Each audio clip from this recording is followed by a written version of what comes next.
शरबत के नाम पर एक कंपनी है जो शरबत तो देती है, लेकिन वो शरबत से जो पैसा मिलता है उससे मदरसे और मस्जिदें बनवाती है। ठीक है ना। और मोहब्बत शरबत पर उंगली मत उठाइए बाबा जी। पहले आप ये बताइए कि जो आप पहन कर भागे थे वो सलवार किसकी थी? क्यों पिए? उसमें कोई सुअर की चर्बी डाला होगा तो। बाबा अपना प्रोडक्ट बेच रहा है, दूसरे के प्रोडक्ट को नीचे करके अपने वो प्रोडक्ट उछाल रहा है, मतलब उसमें लफ्जियात जोड़ दिया बाबा ने। शरबत एक ब्रांड है उनका, उसमें और भी खांसी की भी दवा है। तो अगर मैं आपसे कहूं कि लड्डू मंदिरों का प्रसाद है और ये हिंदुओं का पवित्र भोजन है जिसे मुस्लिम नहीं अपनाते, तो ये गलत होगा। वास्तविकता यह है कि लड्डू एक मिठाई है जिसे पूरे भारत में विभिन्न अवसरों पर बनाया जाता है, चाहे वह मंदिर का प्रसाद हो, दिवाली का उत्सव हो, शादी में मिठाई बॉक्स हो। कई मुस्लिम परिवार भी लड्डू बनाते हैं और खाते हैं, खासकर सामाजिक समारोह में। दरगाहों में भी लड्डू चढ़ाए जाते हैं। इसे केवल हिंदू परंपरा तक सीमित करना हमारी साझा मिठास को कम करता है। शरबत एक ताजगी देने वाला पेय है जिसे भारत में हिंदू, मुस्लिम, सिख, ईसाई सभी समुदाय के लोग पीते हैं। रमज़ान में रोज़ा खोलने के लिए शरबत उतना ही आम है जितना कि गर्मियों में किसी हिंदू परिवार के घर में। इसे धार्मिक आधार पर बांटना, जैसा कि रामदेव के बयान में देखा गया है, बिल्कुल गलत है। आइए आपको बयान दिखा देते हैं। बाबा रामदेव ने यह बयान देकर समाज को बांटने का प्रयास किया है ना। ये शरबत जिहाद भी, जैसे लव जिहाद, वोट जिहाद चल रहा है ना, ऐसे शरबत जिहाद भी चल रहा है। चलो, आपको इस शरबत जिहाद से बचाना है। दूसरी तरफ शरबत के नाम पर एक कंपनी है जो शरबत तो देती है, लेकिन वो शरबत से जो पैसा मिलता है उससे मदरसे और मस्जिदें बनवाती है। ठीक है ना। आप यदि वो शरबत पिएंगे तो मस्जिद और मदरसे बनेंगे। और पतंजलि का गुलाब का शरबत पीते हैं आप, ये शरबत पिएंगे आप तो गुरुकुल बनेंगे, आचार्य कुलम बनेगा, पतंजलि विश्वविद्यालय, भारतीय शिक्षा बोर्ड आगे बढ़ेगा। ये बयान न केवल तथ्यहीन है बल्कि समाज में अविश्वास को पैदा करता है। कोई विश्वसनीय डेटा यह साबित नहीं करता कि किसी शरबत कंपनी की कमाई विशेष रूप से किसी धार्मिक समुदाय के लिए जाती है। यह सिर्फ और सिर्फ बाजार प्रतिस्पर्धा को सांप्रदायिक रंग देने की कोशिश है। सरल भाषा में कहें तो अपना प्रोडक्ट बेचने के लिए जनता को बेवकूफ बनाया गया है। के वीडियो में बाबा रामदेव का झूठ का पर्दाफाश करेंगे। वीडियो में बने रहिएगा अंत तक।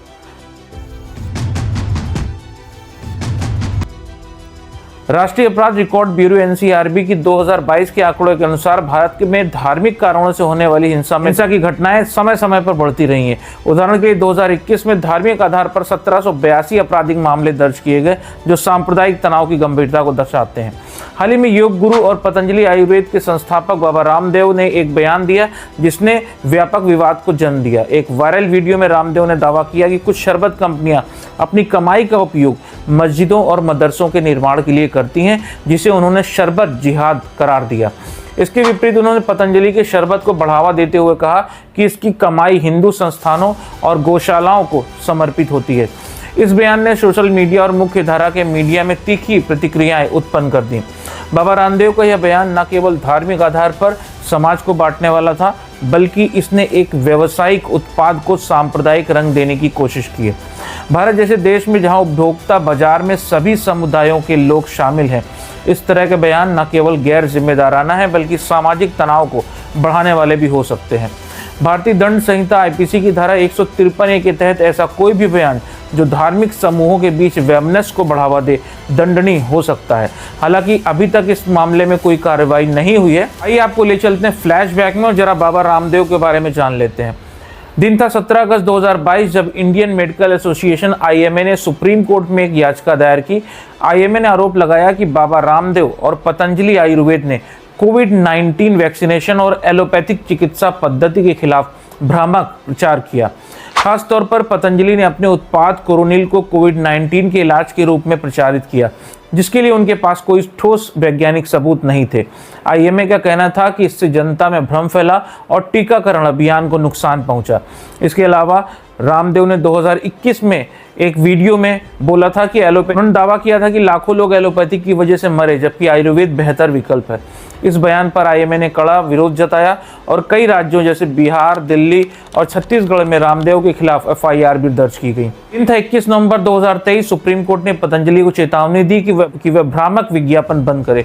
पतंजलि के वकील ने आश्वासन दिया कि कंपनी भविष्य में किसी भी कानून का उल्लंघन नहीं करेगी, खासकर उत्पादों के विज्ञापन या ब्रांडिंग में।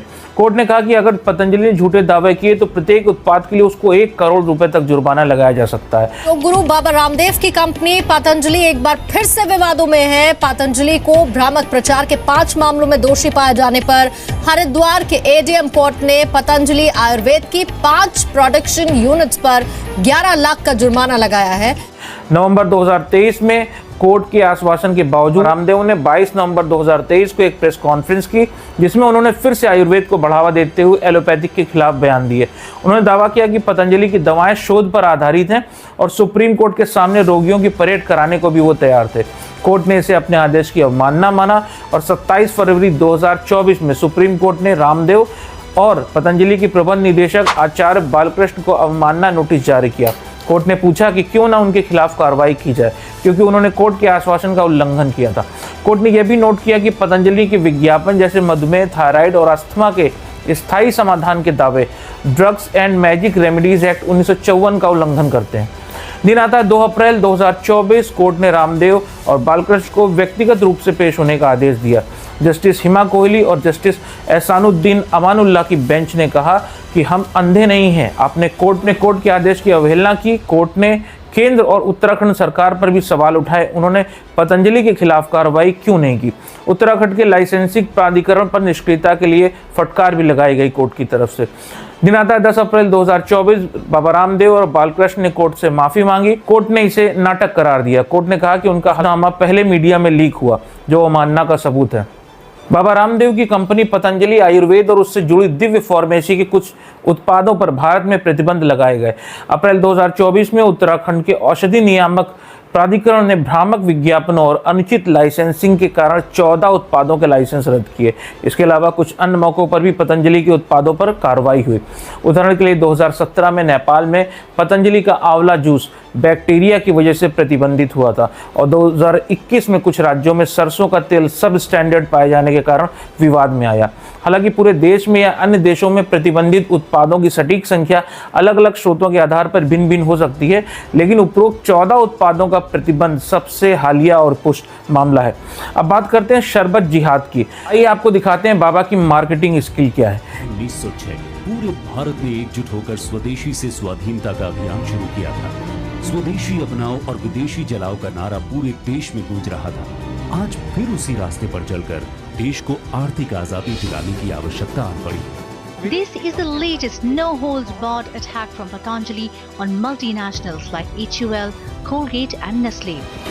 पतंजलि अपनाइए, देश को आर्थिक आजादी दिलाइए। इस बयान की सत्यता की जांच करने पर कोई ठोस सबूत नहीं मिला कि किसी शरबत कंपनी की कमाई का उपयोग विशेष रूप से धार्मिक उद्देश्यों के लिए किया जा रहा हो। यह बयान संभवतः पतंजलि के उत्पादों को बढ़ावा देने की एक रणनीति हो सकता है, लेकिन इसका प्रभाव समाज पर कितना नकारात्मक पड़ रहा है ये कि कोई नहीं जानता। भारत में सबसे बड़ी शरबत कंपनी रूह अफ़ज़ा के बारे में हम जानते हैं कि रूह अफ़ज़ा हमदर्द की कंपनी का एक ब्रांड है। हमदर्द लेबोरेटरी एक वक्फ के रूप में संचालित होती है, जिसका मतलब है कि इसका मुनाफा हमदर्द नेशनल फाउंडेशन और अन्य चैरिटेबल ट्रस्टों को जाता है। ये पैसा मुख्य रूप से सामाजिक और जन कल्याण के कार्यों में उपयोग होता है। हमदर्द का एक बड़ा हिस्सा शिक्षा पर खर्च होता है, खास तौर पर जामिया हमदर्द विश्वविद्यालय दिल्ली को समर्थन देने में। यह विश्वविद्यालय यूनानी चिकित्सा, फार्मेसी, विज्ञान और अन्य क्षेत्रों में शिक्षा और शोध को बढ़ावा देता है। इसके अलावा प्राथमिक और माध्यमिक स्कूलों को सहायता भी दी जाती है और मेधावी लेकिन आर्थिक रूप से कमजोर छात्रों को भी प्री मैट्रिक और पोस्ट मैट्रिक छात्रवृत्तियां प्रदान की जाती हैं। हमदर्द का वक्फ मॉडल ये सुनिश्चित करता है कि मुनाफा निजी हाथों के बजाय समाज की भलाई के लिए उपयोग हो। उदाहरण के लिए रूह अफ़ज़ा जैसे उत्पादों की बिक्री से होने वाली आय इन कार्यों को फंड करती है। यह ध्यान देना जरूरी है कि इसका उपयोग किसी भी तरह के हिंसक या गैर कानूनी उद्देश्य के लिए नहीं होता, बल्कि ये शिक्षा और स्वास्थ्य जैसे रचनात्मक कार्यों में किया जाता है। हमदर्द लेबोरेटरी या इसके वक्फ ट्रस्ट हमदर्द नेशनल फाउंडेशन के बारे में कोई विश्वसनीय जानकारी या सबूत नहीं है जो यह दर्शाता हो कि ये मस्जिदों के निर्माण के लिए धन देती है। हमदर्द एक वक्फ के रूप में संचालित होती है और इसका मुनाफा मुख्य रूप से शिक्षा, स्वास्थ्य और सामाजिक कल्याण और यूनानी चिकित्सा के प्रचार से गैर लाभकारी कार्यों में उपयोग होता है। हमदर्द का वक्फ मॉडल सभी समुदायों के लिए समान रूप से काम करता है और ये धार्मिक स्थलों के निर्माण जैसे कार्यों में नहीं जुड़ा है। आप एक योग गुरु हैं, आयुर्वेद के प्रचार और पतंजलि आयुर्वेद के संस्थापक के रूप में लाखों लोगों के लिए प्रेरणा स्रोत हैं। आपके योग और स्वदेशी उत्पादों ने न केवल भारत में बल्कि विश्व भर में लोगों को स्वास्थ्य और आत्मनिर्भरता की राह दिखाई है। लेकिन हाल ही में आपके शरबत जिहाद जैसे बयान ने समाज में एक अनावश्यक विवाद को जन्म दिया है। आपके शब्द करोड़ों लोगों तक पहुंचते हैं।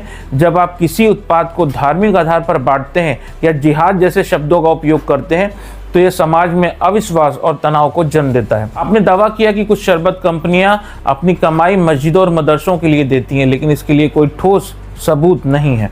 हमदर्द लेबोरेटरीज जो रूह अफ़ज़ा बनाती है एक वक्फ है और उसका मुनाफा शिक्षा और स्वास्थ्य जैसे सामाजिक कार्यों में किया जाता है। तथ्यों के ऐसे बयान न केवल गलत सूचना फैलाते हैं बल्कि भारत की गंगा जमनी तहजीब को भी कमज़ोर करते हैं। मेरा बाबा रामदेव से निवेदन है कि अपने बयानों को तथ्यों पर आधारित रखें ताकि समाज में एकता बनी रहे। भारत की ताकत उसकी विविधता में है। आपने हमेशा वसुधैव कुटुंबकम और सर्वे भवन्तु सुखिनः जैसे सिद्धांतों को बढ़ावा दिया है। अब समय है कि आप अपने मंच का उपयोग सभी समुदायों को जोड़ने के लिए करें, एक साझा भारत का संदेश दें ताकि हर धर्म और संस्कृति का सम्मान हो। पतंजलि को एक ऐसा ब्रांड बनाएं जो सभी भारतीयों के लिए हो, न केवल किसी एक समूह विशेष के लिए या किसी धर्म विशेष के लिए। अंत में बाबा जी, आपकी ऊर्जा और योगदान अनमोल है, लेकिन एक गलत बयान आपके दशकों के काम पर सवाल उठा सकता है। मेरी विनती है कि अपने शब्दों को प्रेम, सत्य और एकता का हथियार बनाएं। आइए मिलकर एक ऐसे भारत का निर्माण करें जहां शरबत सिर्फ ठंडक दे, ना कि विवादों को हवा। आपसे अपेक्षा है कि आप समाज को जोड़ने वाला रास्ता चुनेंगे। जय हिंद, जय भारत, नमस्कार।